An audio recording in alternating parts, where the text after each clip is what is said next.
క్రైస్తవ విశ్వాస ప్రయాణంలో 2 రకాల క్రీస్తుని గురించిన బోధలుంటాయి. ఒకటి నిజమైంది, మరొకటి అబద్ధ క్రీస్తు. ఈ విషయం గనక తెలియకపోతే ఈ ఇద్దరూ ఒకేలా కనిపిస్తారు. అబద్ధ క్రీస్తు ఉచ్చులో పడిపోవడం ఖాయం. ఈ మాటలు చివరిదాకా వినగలిగితే మీకే స్పష్టత కలుగుతుంది. ఇది నిజమైన విశ్వాసాన్ని అనుసరించడానికి మరియు అబద్ధ క్రీస్తుని గురించినటువంటి బోధల నుండి, మోసాల నుండి తప్పించుకునేలా మనల్ని సన్నద్ధం చేస్తుంది. బైబిల్ లేఖనాలలో విశ్వాసులు నిజమైన క్రీస్తు మరియు అబద్ధ క్రీస్తులు లేదా క్రీస్తు విరోధి మధ్య తేడాను గుర్తించమని పదే పదే హెచ్చరించబడ్డారు.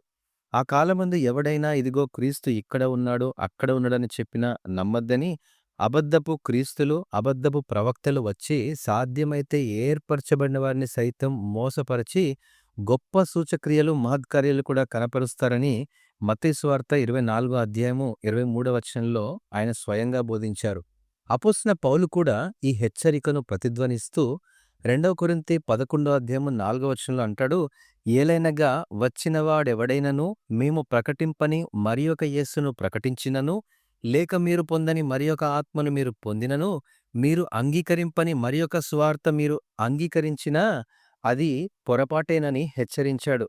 గలతీ 1వ అధ్యాయం 6వ వచనంలో కూడా అంటాడు, భిన్నమైన సువార్త తట్టుకు మీరు ఇంత త్వరగా తిరిగిపోవుట చూచి నాకు ఆశ్చర్యంగా ఉంది. అది మరియొక సువార్త కాదుగాని క్రీస్తు సువార్తను చెరపగోరి మిమ్మును కలవరపరచువారు కొందరున్నారు. మేము మీకు ప్రకటించిన సువార్తగాక మరియొక సువార్తను మేమైనా పరలోకం నుండి వచ్చిన ఒక దూతైనా మీకు ప్రకటించిన యెడల అతడు శాపగ్రస్తుడవునుగాక అని హెచ్చరించాడు. నిజమైన బలమైన విశ్వాసానికి పునాది నిజమైన క్రీస్తు. నిజమైన క్రీస్తు దేవుని కుమారుడు. ఆయన నీకోసం, నాకోసం శరీరధారి అయి మనకోసం తన ప్రాణాన్ని కల్వరి శిలువలో అర్పించాడు. ఆయన జీవితం, ఆయన బోధనలు మనల్ని ఆధ్యాత్మిక పరిపక్వత, నైతిక సమగ్రత మరియు శాశ్వత ప్రయోజనాలపై దృష్టి పెట్టడం వైపు నడిపిస్తాయి. ఆయన నేర్పించిన లక్షణాలు త్యాగపూరితమైనటువంటి స్వభావం, నిస్వార్థత ద్వారా ప్రేమను ప్రదర్శించడం, వ్యక్తిగత లాభం కంటే ఇతరుల సంక్షేమానికి ప్రాధాన్యత ఇవ్వడం. ఈ క్రీస్తు మన పాపాల కోసం ఆయన మరణించాడు, సమాధి చేయబడ్డాడు, 3వ దినమున తిరిగి లేచాడు. నన్ను వెంబడిస్తే మీకు భూసంబంధమైన లాభాలు వర్తిస్తాయని ఎన్నడూ బోధించలేదు. సంపద, విలాసం లేక ప్రాపంచిక సౌకర్యానికి వాగ్దానం చేయలేదు. బదులుగా మా అనుదినాహారము నేడు మాకు దయచేయము అనేటువంటి ప్రార్థన మాత్రమే నేర్పించాడు. విశ్వాసం అంటే ఆధారపడ్డం, నమ్మకం మరియు సంతృప్తి గురించి, అంతేకాని భౌతికమైనటువంటి ఆనందం గురించి కానే కాదు. అబద్ధ బోధల్లో ఉండేటువంటి అబద్ధ క్రీస్తు నిజమైన క్రీస్తులానే ఉంటాడు, కానీ వాడు అబద్ధం. చూడ్డానికి, వినడానికి చాలా అద్భుతంగా అనిపిస్తుంది. మనసు ఆహ్లాదకరంగా ఉంటుంది. ఉత్తేజంతో, ప్రోత్సాహంతో నిండి ఉంటుంది.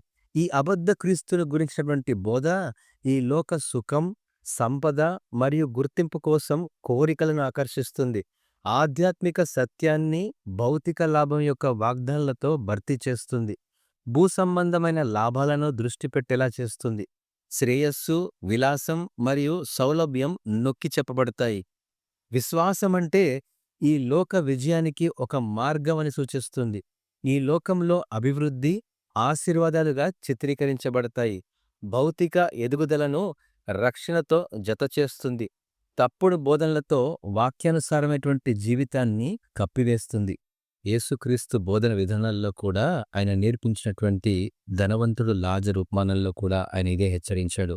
లాజరు పుట్టుకతోనే పేదవాడు, చనిపోయినప్పుడు కూడా దరిద్రుడని. ఎక్కడ కూడా యేసుప్రభు నమ్ముకుంటే మీకు లాభాలొస్తాయని, ఆయన నమ్ముకుంటే మన జీవితంలో మనము ఈ భూసంబంధమైనటువంటి శ్రేయస్సు వైపు, భూసంబంధమైనటువంటి ధనం వైపు, భూసంబంధమైన ఆశీర్వాదాలుగా ఆయన ఎన్నడూ కూడా బోధించలేదు. నిజమైన క్రీస్తు తాత్కాలిక లాభాలపై కాకుండా శాశ్వత విలువలపై దృష్టి పెట్టాలని మనకు బోధించాడు. కరుణ, న్యాయం, వినయం మరియు ఆయన సేవలో నిస్వార్థత. భూమి మీద మనం ధనాన్ని సమకూర్చుకోవద్దని, పరలోకంలోనే దాన్ని కూర్చుకోవాలని నేర్పించాడు మత్తయి సువార్త 6వ అధ్యాయం 19వ వచనంలో. నిజమైన క్రీస్తును అనుసరించడం అంటే పట్టుదలకు పిలుపు కూడా. విశ్వాస మార్గంలో సవాళ్లుంటాయి. వ్యతిరేకత మరియు పరీక్షలను ఎదుర్కోవడం కూడా ఉంటుంది. లూకాసు వార్త 9వ అధ్యాయము 23వ వచనంలో ఆయన ఇలా అన్నారు, ఎవడైనను నన్ను వెంబడింపగోరిన యెడల తన్ను తాను ఉపేక్షించుకొని ప్రతిదినము తన సిలువను ఎత్తుకొని నన్ను వెంబడింపవలెను. అంతేకాదండి, మత్తయి సువార్త 10వ అధ్యాయం 16వ వచనంలో స్వయంగా ఈ మాట అన్నారు. ఇదిగో తోడేళ్ల మధ్యకు గొర్రెలను పంపినట్టు నేను మిమ్మును పంపుచున్నాను. అపోస్తలుడైన పౌలు కూడా ఈ మాటను గుర్తు చేస్తూ 2వ తిమోతి 3:12లో అంటాడు, క్రీస్తు యేసునందు సద్భక్తితో బ్రతుకనుద్దేశించు వారందరూ హింస పొందుతురు. ఈ సవాళ్లు స్థితిస్థాపకత, సమగ్రత మరియు స్థిరమైన విశ్వాసాన్ని పెంచుతాయండి. అయితే అబద్ధ బోధనల గురించి అపోస్తలుడైన పౌలు ఈ రీతిగా హెచ్చరించాడు. ఫిలిప్పీ 3:18లో అంటాడు, అనేకులు క్రీస్తు శిలువకు శత్రువులుగా నడుచుకొనుచున్నారు. వీరిని గురించి మీతో అనేక పర్యాయములు చెప్పి ఇప్పుడు ఏడ్చుచూ చెప్పుచున్నాను.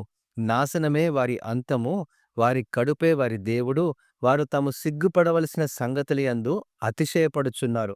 భూసంబంధమైన వాటి యందే మనస్సుంచుచున్నారు. యోహాను కూడా తన పత్రికలో అనేక పర్యాయములు వివరిస్తూ వచ్చాడు. 1 యోహాను 2:18లో అంటాడు, క్రీస్తు విరోధులు వచ్చేటువంటి ఈ గడియ చివరి గడియ అని.